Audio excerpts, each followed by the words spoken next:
I knew that would become potential missiles, so I tied it all down and tied it all down so it could stay put. I've got a bee here. Oh, I know why he's here. Couldn't figure out how come there was a bee there. It's a yellow jacket, so that's not good. But I had hung the bird feeder, the water, you know, the water thing, for the hummers over here, because I just couldn't stand going off and leaving them not knowing they wouldn't have anything to eat. And how in the world, can anybody tell me how in the world little hummingbirds survive? I mean, that was, you know, a pretty good while. Several hours of the wind,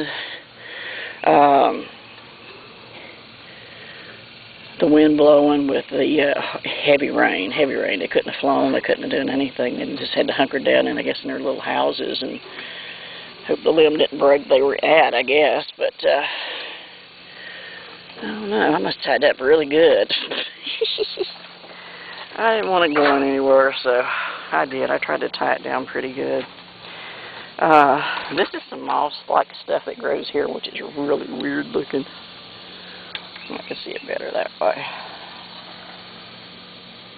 It's kind of cool. But there's just, yeah, there's the yellow jacket. Oh, and there's another one. So they've been coming up eating. A lot of times they do that around the hummingbird things. See, right there he is.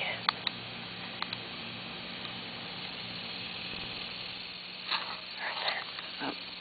Anyway, I don't like them. Okay, let's just be real honest here. I don't like them. I was afraid maybe my metal things would be gone, but I think they're all here. They all withstood it all. Like I said, I put the hummingbird feeder here on the porch because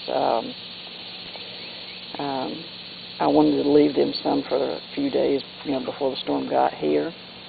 Because we left on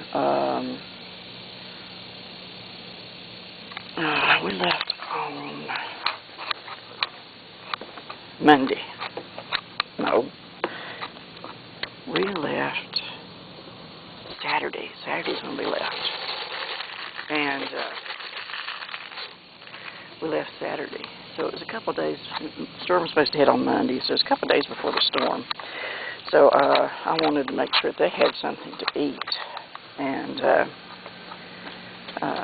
you know, yeah, it's going to be a lot of cleanup, but you know what, I can't get over it. I just can't get over how thankful we are.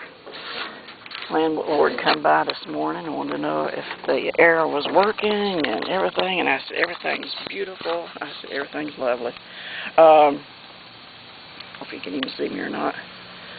But I said, everything's working just fine. He said, well, good, I wanted to check. And I had just got up, so I didn't really answer the door. And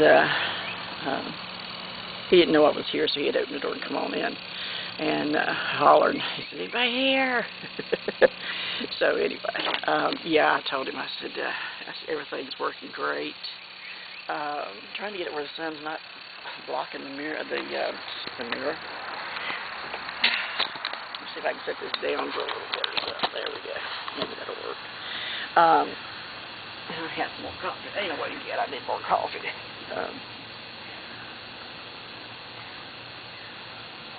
Anyway, so that's the report from us. Like I said, it took us, which normally it took 6.5 hours, and we would have got here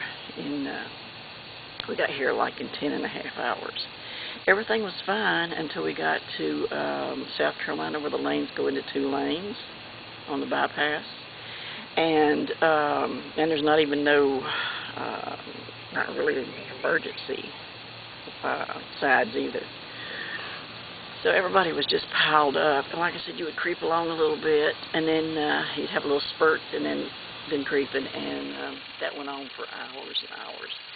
So by the time we get from one rest area to the other, you know, we just had to get out and stretch our legs, whether you needed to go potty or not. You just had to get out and stretch your legs.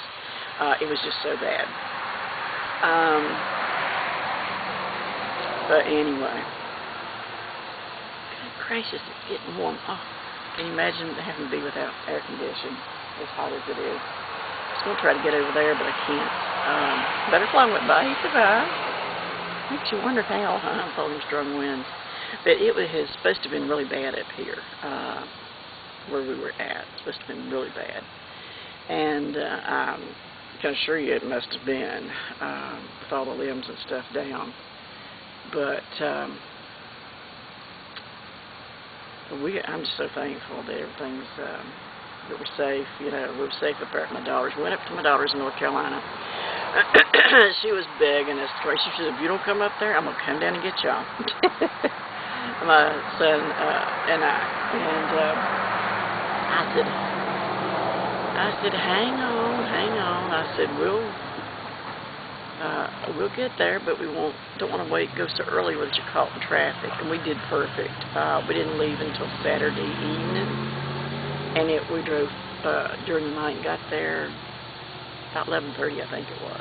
Took us 6.5 hours like it should have, because the traffic was just not bad at all. If we had left earlier, we'd have been caught in traffic, because they were talking about traffic being jammed, especially from Miami, trying to come on up into where we're at in Father, and everything was just horrible. So we did really good by leaving, you know, waiting that late, and then, you know, leaving Saturday evening, or Saturday evening, and getting up there Saturday night. So we enjoyed the visit, had a really good visit, went out and done some few things, and she took us out to eat. Of course, that's always good, because she knows I love steak. Oh my gosh, I love steak. And she took us out for steak, so that was her and her husband. And so we really enjoyed that. It was a lot of fun up there. And so anyway, but we would expect it to come back to the power off and be off for a week, because that's what it happens a lot of times. And so she got me a bunch of books. We went to Everett and McKay's, and their prices have gone up. I'm sorry, people. It used to be you could buy them for all paperbacks was like $2.99, then they went up to $3.99. Well, let me tell you, because that's what I thought the price was. And she had credit where she had turned in some stuff, and you can't get games and stuff like that she wanted. She said, you can get books. So she said, stock up on your books. I said, okay. So lucky found some artists that I really like, and a new one that I hadn't even heard of before, but there was like a whole series of it. I thought, oh, I'm going to go get into that, because it's like mysteries, but not the thriller type, I don't guess. It's not that intense. It's still a good mystery, good story to it and all. And so anyway, she said, you know, get all you can find that you want. I said, okay. So I had my little basket full and stuff. She said, oh, you found some? And I said, I did. And she said, well, we'll take care of that. Well, lo and behold, I did not know that they were not charging $3.99 anymore. They revamped the store, and now it's back to whatever price was on the books. Some of the books, Ellery Adams, you can buy them on eBay for $4.99 up to $7. They had $6.99 or I think it was $6.99, something like that. I didn't know that. I had like 4 at that price, and the rest of them was more reasonable, $2.99, some $3.99, some $4.99, you know. But they were more reasonable. But I was very upset that it cost her that much. She said it's fine. It was credit. Don't worry about it. Because she had took some of her games and stuff and sold it to them, thinking you could get more games. But no, you cannot buy games. You cannot buy board games. They have so much restriction on it that about the only thing you can do is buy books, and that's about it. So, I mean, she doesn't read that much anymore. She used to, but she's got so much going on. She's got art classes. She's got working in clay, all kinds of stuff going on. So she don't really have that much time to read, so she wasn't going to use them. So she told me to stock up, and I told her, I am so sorry that they actually charged you that much. She said, you didn't know, it's fine, don't worry about it. But it did worry me, because I would not have put that many in there. I would not put those higher price ones, because I can get them online for $4.99. through eBay.